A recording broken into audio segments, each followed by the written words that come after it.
Hi there! Today we will show you how to use the inclusion feature using WP Dark Mode. So head over to Settings of the WP Dark Mode.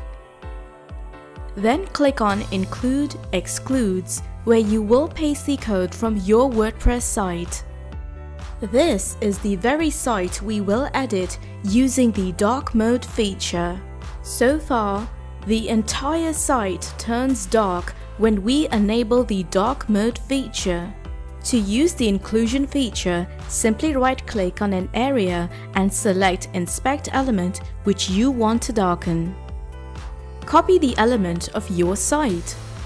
Then paste it in the empty box of the Include Element option. Be sure to add a comma before the element as shown in this video. Now save your changes and refresh your page. This is how your site will look like when you enable the WP Dark Mode. So if you like this feature, then download WP Dark Mode and start using it for free. If you have any query or need any help, contact us at support@wppool.dev.